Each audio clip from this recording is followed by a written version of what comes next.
Hallelujah, price the Lord. ದೇವರ ಪರಿಶುದ್ಧ ನಾಮಕ್ಕೆ ಸ್ತೋತ್ರವಾಗಲಿ. ರಾತ್ರಿ ವೇಳೆಯಲ್ಲಿ ಮತ್ತೊಂದು ಆವರ್ತಿ ನಮ್ಮನ್ನೆಲ್ಲ ತಗ್ಗಿಸಿಕೊಂಡು ಕರ್ತನ ಕರಗಳಲ್ಲಿ ಒಪ್ಪಿಸಿಕೊಟ್ಟು ಒಂದು ಚಿಕ್ಕ ವಾಕ್ಯ ಭಾಗವನ್ನು ತೆಗೆದುಕೊಳ್ಳೋಣ. ಅದಕ್ಕಿಂತ ಮುಂಚೆ ಒಂದು ಪ್ರಾರ್ಥನೆಯನ್ನು ಮಾಡಿಕೊಳ್ಳೋಣ. ಪ್ರೀತಿ ಸ್ವರೂಪನಾದ ದೇವರೇ, ರಾಜಾದಿರಾಜನೇ, ಪವಿತ್ರಾತ್ಮರೇ, ನಿಮಗೆ ಸ್ತೋತ್ರಪ್ಪ. ಈ ವಾಕ್ಯದೊಂದಿಗೆ ನೀವು ಮಾತನಾಡ್ರಿ ದೇವರೇ, ನಾವೆಲ್ಲ ಕೇಳುತ್ತೇವಪ್ಪ ಸ್ವಾಮಿ. ನಮ್ಮ ಜೀವಿತ ಕಾಲವಲ್ಲ ಸ್ವಾಮಿ, ನಾವೆಷ್ಟು ಆ ವಾಕ್ಯಗಳನ್ನು ಧ್ಯಾನ ಮಾಡಿದ್ರು ಸ್ವಾಮಿ ಕಡಿಮೆನೆಪ್ಪ. ನಮ್ಮ ಆಯುಷ್ಕಾಲ ಮಾತ್ರ ಗತಿಸಿ ಹೋಗ್ತದೆ ದೇವರೇ. ಆದರೆ ನಿಮ್ಮ ಪ್ರೀತಿ, ನಿಮ್ಮ ಕರುಣೆ, ನಿಮ್ಮ ರಾಜ್ಯ ಎಂದೆಂದು ಶಾಶ್ವತ ದೇವರೇ. ಅದಕ್ಕಾಗಿ ಸ್ತೋತ್ರಪ್ಪ. ಪ್ರಾರ್ಥನೆ ಕೇಳಿದಕ್ಕಾಗಿ ಸ್ತೋತ್ರ. ಯೇಸು ಸ್ವಾಮಿ ನಾಮದಲ್ಲಿ ಬೇಡಿಕೊಳ್ತೀನಿ, ಜೀವಗಳ ಪರಲೋಕದ ತಂದೆ. ಯಾಕೋಬನ ಬರೆದ ಪತ್ರಿಕೆಯಲ್ಲಿ 5ನೇ ಅಧ್ಯಾಯ, ಅದರಲ್ಲಿ 7ನೇ ವಚನವನ್ನು ತೆಗೆದುಕೊಳ್ಳೋಣ.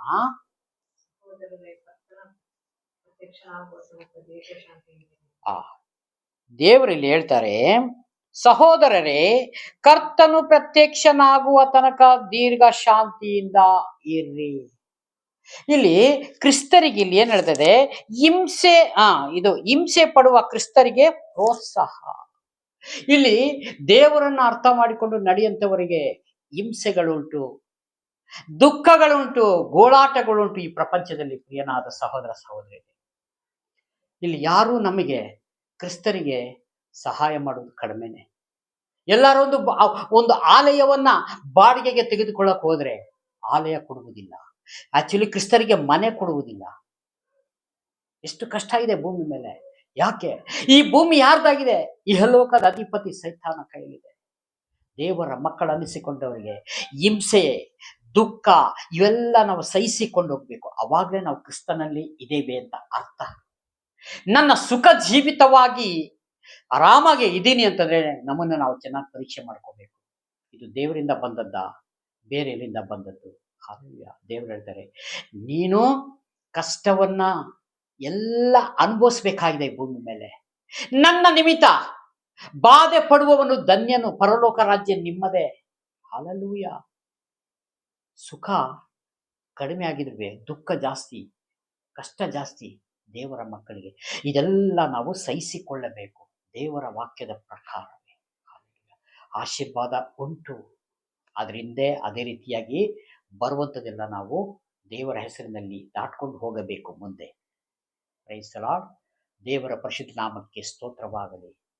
ಇಲ್ಲಿ ಅದೇ ರೀತಿಯಾಗಿ ಬರೆಯಲ್ಪಟ್ಟಿದೆ, ಹಾಗೂ ದೀರ್ಘ ಶಾಂತಿಯಿಂದ ಇರ್ರಿ, ವ್ಯವಸಾಯಗಾರನು ನೋಡಿರಿ. ಹಾಲೆಲೂಯಾ. ಭೂಮಿಯಲ್ಲಿ ಬೆಳೆ ತೆಗೆಯುವಂತ ವ್ಯವಸಾಯ ಮಾಡುತ್ತಾರಲ್ಲ, ರೈತಾಬಿ, ಅವರನ್ನ ಕುರಿತು ದೇವರು ಹೇಳ್ತಾರೆ.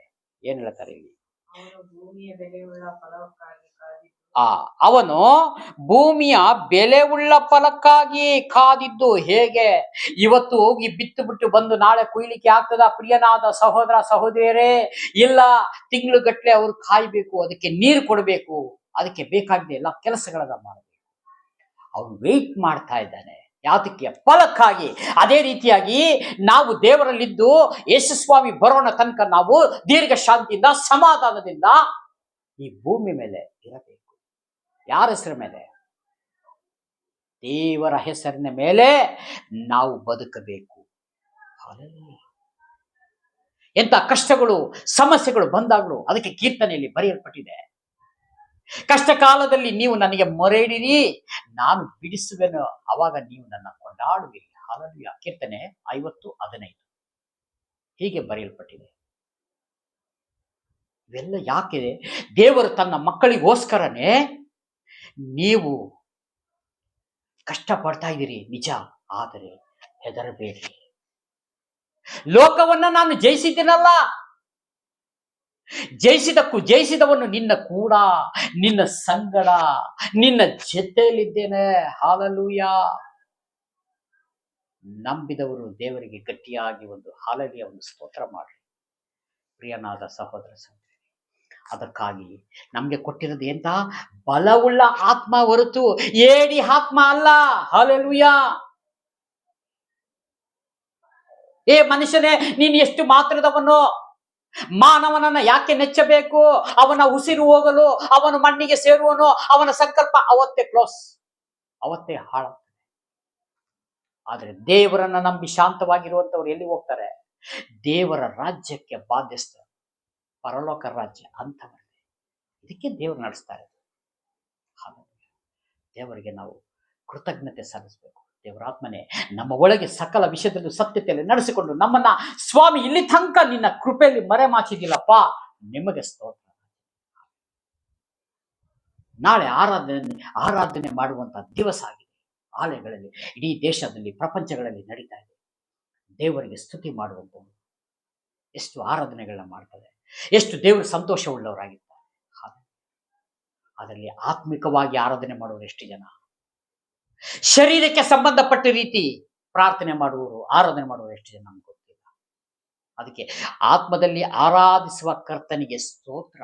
ಹಲ್ಲೆಲೂಯಾ.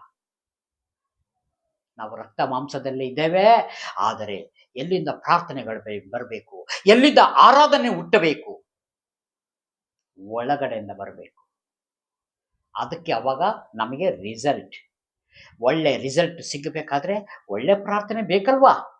ಹಲ್ಲೆಲೂಯಾ. ಹೇಗೋ ಸುಮ್ಮನೆ ನಾವು ಬಾಯಿಂದ ಮಾತನಾಡಿದ್ರೆ ಆ ಪ್ರಾರ್ಥನೆ ಹೋಗ್ತದಾ?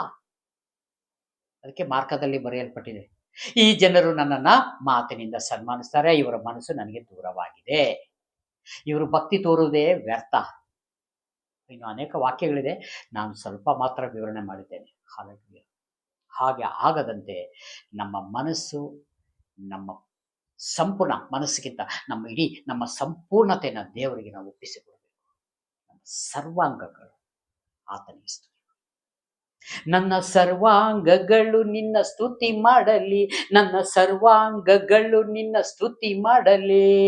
ಅಪ್ಪ ಅಪ್ಪ ಏಸಪ್ಪ, ನೀನೇ ನನ್ನ ಸರ್ವಸ್ವ, ನಾನು ನಿನ್ನನ್ನು ಬಿಟ್ಟು ಏನು ಮಾಡಲಾರೆನು, ನಾನು ನಿನ್ನನ್ನು ಬಿಟ್ಟು ಏನು ಮಾಡಲಾರೆನು. ಹೌದು, ಆದರೆ ಇದು ಬರೀ ಬಾಯಿನಿಂದ ಬರದೆ ಒಳಗಡೆಯಿಂದ ಬರಬೇಕಾಗಿದೆ ಪ್ರಿಯನಾದ ಸಹೋದರ ಸಹೋದರಿಯರು. ಹಲ್ಲೆಲೂಯಾ. ಈ ಒಳಗಡೆಯಿಂದ ಬಂದ್ರೆ ಅದಕ್ಕೆ ಒಳ್ಳೆ ರಿಸಲ್ಟ್ ನಾವು ತಗೋಬೇಕಾದ್ರೆ ಒಳ್ಳೆ ಪ್ರಾರ್ಥನೆ, ಒಳ್ಳೆ ಭಕ್ತಿ, ಆತ್ಮಿಕ ರೀತಿಯಲ್ಲಿ ನಾವು ಆರಾಧನೆ ಮಾಡಬೇಕು ದೇವರಿಗೆ ಸ್ತೋತ್ರ. ಹಲ್ಲೆಲೂಯಾ. ಇದಕ್ಕಾಗಿ ದೇವರು ನಮ್ಮನ್ನ ಕರೆದಿದ್ದಾರೆ ಹೊರತು ಮತ್ತಾವುದಕ್ಕೂ ಅಲ್ಲ. ಕೆಳಗೆ ಕೊಡಿ. ಮುಂಗಾರು ಹಿಂಗಾರು ಮಳೆಗಳು ಬರುವ ತನಕ ದೀರ್ಘ ಶಾಂತಿಯಿಂದಿರೋಣ. ನೀವು ದೀರ್ಘ ಶಾಂತಿಯಿಂದ ಇರ್ರಿ. ಇದು ಬೆಳೆ ಬರುವ ತನಕ ದೀರ್ಘ ಶಾಂತಿ ಇರ್ರಿ. ನಿಮ್ಮ ಹೃದಯಗಳನ್ನು ದೃಢಪಡಿಸಿಕೊಳ್ಳಿರಿ, ಕರ್ತನ ಪ್ರತ್ಯಕ್ಷವು ಹತ್ತಿರವಾಯಿತು. ನಿಮ್ಮ ಹೃದಯ ನೀವು ಒಳ್ಳೆ ರೀತಿಯಿಂದ ಕಾಪಾಡಿಕೊಂಡಿರಿ. ಕೆಡಕನ ಕೈಗೆ ಕೊಡದಂತೆ ನಿಮ್ಮ ಮನಸ್ಸು, ನಿಮ್ಮ ಆತ್ಮ, ದೇಹ ಚೆನ್ನಾಗಿದೆ, ದೇಹಕ್ಕೇನು ತೊಂದರೆ ಇಲ್ಲ. ಯಾರು ನೋಡಿದ್ರು ಪ್ರೈಸ್ ಲಾರ್ಡ್, ಹಲ್ಲೆಲೂಯಾ, ಸ್ತೋತ್ರ ನಡೀತಾ ಇದೆ. ಒಳಗಡೆ ಇಲ್ಲಿ ಏನ್ ಹೇಳ್ತಾ ಇದೆ? ಪ್ರತ್ಯಕ್ಷ ಹತ್ತಿರವಾಯ್ತು. ಸಹೋದರರೇ, ನೀವು ಒಬ್ಬರ ಮೇಲೊಬ್ಬರು ಗುಣಗುಟ್ಟಬೇಡಿರಿ. ಕೆಳಗಡೆ ಬರೆಯಲ್ಪಟ್ಟಿದೆ, ನ್ಯಾಯ ವಿಚಾರಣೆಗೆ ಗುರಿಯಾದಿರಿ, ಗುಣಗುಟ್ಟಬೇಡ್ರಿ. ಎಷ್ಟೋ ಸಲ ದೇವರ ವಾಕ್ಯ ಹೇಳ್ತದೆ, ಕ್ರಿಸ್ತನ ಬರೋಣ ಹತ್ತಿರವಾಯ್ತು, ಇನ್ನೂ ಬಂದಿಲ್ಲ. ಯಾವಾಗ ಅಂತ ನಮ್ಗೆ ಗೊತ್ತಿಲ್ಲ. ಬರೀ ಪಾಸ್ಟರ್ ಎಲ್ಲ ಇದೇ ತರ ಹೇಳ್ತಾರೆ, ಬೈಬಲಲ್ಲೂ ಹಾಗೆ ಬರೆಯಲ್ಪಟ್ಟಿದೆ. ಒಂದು ದಿವಸನೂ ಬಂದಿಲ್ಲ. ಹಲ್ಲೆಲೂಯಾ. ಗುಣಗುಟ್ಟಬೇಡ್ರಿ. ತಡವಾದರೂ ತಾಮಸದು ಬರುವುದೇ ಇರುವುದಿಲ್ಲ. ನಾನು ಉಂಟು ಮಾಡಿದ ಇಡೀ ಪ್ರಪಂಚ ಒಂದು ವೇಳೆ ಅಳಿದು ಹೋಗ್ಬೋದು, ನನ್ನ ಮಾತು ಒಂದು ಅಳಿಯುವುದೇ ಇಲ್ಲ. ಇದು ಸೇನಾಧೀಶ್ವರನಾದ ಯೆಹೋವನ ನುಡಿಯಾಗಿದೆ. ಹಲ್ಲೆಲೂಯಾ. ಅವಾಗ ನಮ್ಮ ಹತ್ರ ಉತ್ತರ ಇದೆಯಾ?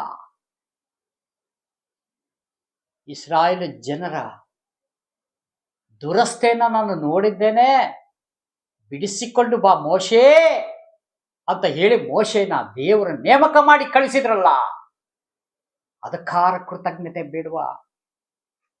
ಆದರೆ ಏನು ಮಾಡಿದ್ರು ಜನ? ಗುಣಗೊಟ್ಟಿದ್ರು, ಅರಣ್ಯದಲ್ಲಿ ನಾಶವಾದ್ರು. ಹಲ್ಲೆಲೂಯಾ. ಇವತ್ತು ನೀವು ಹಾಗೆ ಆಗದಂತೆ ದೇವರು ತನ್ನ ರಕ್ತದಿಂದ ಕೊಂಡುಕೊಂಡಿದ್ದಾರೆ ನಮ್ಮನ್ನ. ಯೇಸು ಸ್ವಾಮಿ ಕೊಂಡುಕೊಂಡಿದ್ದಾರೆ ನಮ್ಮನ್ನ. ಅದಕ್ಕೆ ಪವಿತ್ರಾತ್ಮರು ನಮ್ಮ ಜೊತೆಯಲ್ಲಿ ಬಿಟ್ಟು ಹೋಗಿದ್ದಾರೆ. ಯಾಕೆ? ಇವರನ್ನ ವಾಪಸ್ ನೀನು ಕರ್ಕೊಂಡು ಬಾ, ಇವ್ರು ಕೆಟ್ಟದಕ್ಕೆ ಹೋಗದಂತೆ ಇವರನ್ನ ನಾಲ್ಗೆನ ಬಿಗಿಯಾಗಿ ಕಾದುಕೊಂಡು ಇವರು ಎಲ್ಲಾ ವಿಷಯದಲ್ಲೂ ಒಳ್ಳೆ ರೀತಿಯಾಗಿ ಭೂಮಿ ಮೇಲೆ ಬದುಕಿಕೊಂಡು ನಾನು ಹೋದಾಗ ಭೂಮಿಗೆ ಬರ್ತೀನಲ್ಲ ಮಧ್ಯ ಆಕಾಶದಲ್ಲಿ ಇವರೆಲ್ಲ ರೆಡಿಯಾಗಿರುವಾಗ ನೀವೆಲ್ಲ ಕರ್ಕೊಂಡು ಬಂದ್ಬಿಡಿ.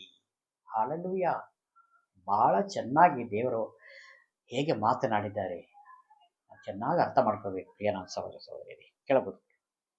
ನ್ಯಾಯ ವಿಚಾರಣೆಗೆ ಗುರಿಯಾದಿರಿ, ಇಗೋ ನ್ಯಾಯಾಧಿಪತಿ ಬಾಗಿಲ ಹತ್ತಿರದಲ್ಲೇ ನಿಂತಿದ್ದಾನೆ. ಹಾಲೆಲೂಯಾ. ನ್ಯಾಯಾಧಿಪತಿ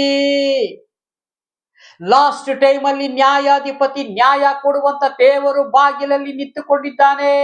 ಯಾರ್ಯಾರು ನನ್ನ ಹೆಸರಿನಲ್ಲಿ ಗುಣಗುಟ್ಟುತ್ತಾರೋ, ಯಾರ್ಯಾರು ನನ್ನ ಹೆಸರಿನಲ್ಲಿ ಪ್ರೀತಿಸುತ್ತಾರೋ, ಯಾರ್ಯಾರು ನನ್ನ ಹೆಸರಿನಲ್ಲಿ ಗಾಸ್ಪಲ್ ಹೇಳ್ತಾ ಇದ್ದಾರೋ, ವಾಕ್ಯದಲ್ಲಿ ಚೆನ್ನಾಗಿ ಬೆಳೀತಾ ಇದ್ದಾರೋ, ಆತ್ಮಿಕ ರೀತಿಯಲ್ಲಿ ಬೆಳೀತಾ ಇದ್ದಾರೋ, ಹಾಲೆಲೂಯಾ, ಅವರೆಲ್ಲ ಕರೆದುಕೊಂಡು ಬನ್ನಿ. ಲೋಕಾದಿಯಿಂದ ನಿಮ್ಮನ್ನ ನಾನು ಎಲ್ಲಿ ತಂದೆ ಮನೆಯಲ್ಲಿ ಒಂದು ಒಳ್ಳೆ ಸ್ಥಳ ಇಟ್ಟಿದ್ದೀನಿ ನಿಮ್ಗೆ, ಅಲ್ಲಿ ಕರ್ಕೊಂಡು ಬರ್ರಿ. ಬಾಕಿ ಇರೋರಿಗೆಲ್ಲ ಹಾಗಾದ್ರೆ ಯಾರು ವಾಕ್ಯವನ್ನು ಅನುಸರಣೆ ಮಾಡಲಿಲ್ಲ ಅವರಿಗೆ ದೇವರು ಏನ್ ಮಾಡ್ತಾರೋ ನಮ್ಗೆ ಗೊತ್ತಿಲ್ಲ. ಆದರೆ ನೀತಿವಂತರ ಬದುಕು ಹೇಗಿದೆ ಅಂತಾನು ಬೈಬಲಲ್ಲಿ ಬರೆದಿದೆ. ನೀತಿಯನ್ನ ಬಿಟ್ಟು ನಡೆದಂಥವ್ರಿಗೂ ಇದೆ. ನಾನು ವಿವರಣೆ ಮಾಡಕ್ಕೆ ಹೋಗಲ್ಲ, ದೇವರಿಗೆ ಬಿಟ್ಟಿದ್ದು. ಹಾಲೆಲೂಯಾ. ಹಾಗಾಗಿ ಹತ್ತಿರದಲ್ಲಿ ನಿಂತಿದ್ದಾನೆ. ಬಾಧೆಯನ್ನು ತಾಳ್ಮೆಯಿಂದ ಸಹಿಸಿಕೊಳ್ಳುವ ವಿಷಯದಲ್ಲಿ ಕರ್ತನ ಹೆಸರಿನಿಂದ ಮಾತಾಡಿದ ಪ್ರವಾದಿಗಳನ್ನೇ ಮಾದರಿ ಮಾಡಿಕೊಳ್ಳಿರಿ.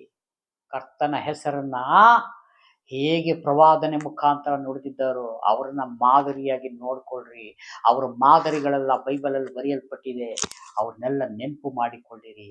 ಅವ್ರು ಹೇಗೆ ನಡೆದ್ರು ಆ ರೀತಿಯಾಗಿ ನಡೀರಿ. ಯಾಕಂದ್ರೆ ಯಾಕೆ ಇವೆಲ್ಲ ದೇವರು ಬರಿತಾ ಇದ್ದಾರೆ, ಯಾಕೆ ಇವು ಆತ್ಮಿಕ ರೀತಿಯಲ್ಲಿ ನುಡಿತಾ ಇದ್ದಾರೆ ಅಂದರೆ, ಒಂದು ಆತ್ಮವನ್ನು ನಾಶವಾಗಬಾರದು ಎಂಬುದಾಗಿ ಆತನ ಚಿತ್ತವಾಗಿದೆ. ಪ್ರಿಯನಾದ ಸಹೋದರ ಸಹೋದರಿಯರೇ, ಆತನ ಆಸೆಯಾಗಿದೆ.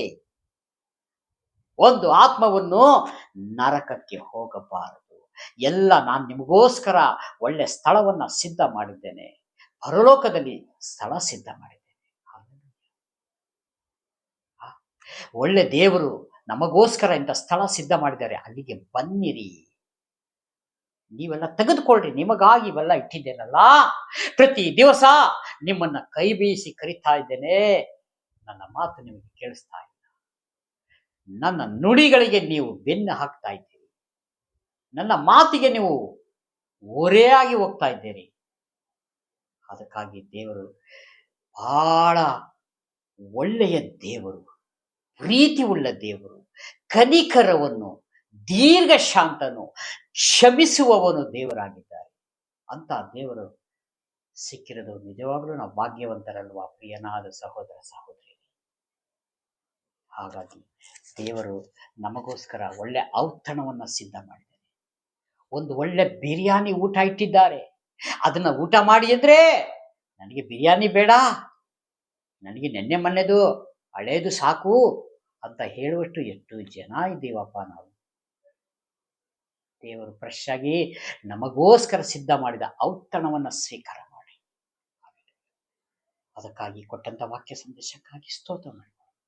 ನಾವು ಹೆಚ್ಚಾಗಿ ನಮ್ಮನ್ನ ನಾವು ತಗ್ಗಿಸಿಕೊಂಡು ಕರ್ತನ ಕರಗಳಲ್ಲಿ ಒಪ್ಪಿಸಿಕೊಟ್ಟು, ದೇವರೇ ನನ್ನ ದೋಷ ಯಾವುದೇ ಇದ್ದರು, ನನ್ನ ಅಪರಾಧ ಯಾವುದೇ ಇದ್ದರು ಎಲ್ಲವನ್ನ ಸ್ವಾಮಿ ನೀನು ನೀರಾಕಿ ಎಲ್ಲ ತೊಳೆದು ಬಿಡುತ್ತೇವೆ.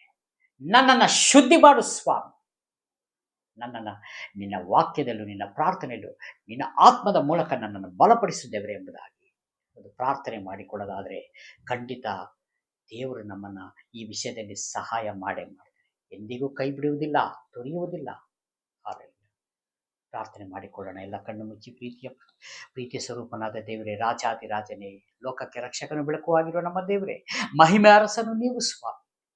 ಈ ರಾತ್ರಿ ವೇಳೆಯಲ್ಲಿ ವಿಡಿಯೋ ಮುಖಾಂತರ ನೋಡುತ್ತಾ ಪ್ರತಿ ಒಂದು ಕುಟುಂಬಗಳಿಗೆ ಸ್ವಾಮಿ ಕಾಪಾಡು, ರಕ್ಷಣೆ ತೋರು, ಯೇಸು ಸ್ವಾಮಿ ನಾಮದಲ್ಲಿ ತಂದೆ, ಆಮೇಲೆ. Price the lord. ದೇವರೆಲ್ಲರನ್ನು ಆಶೀರ್ವದಿಸಲಿ. ಆಮೇಲೆ.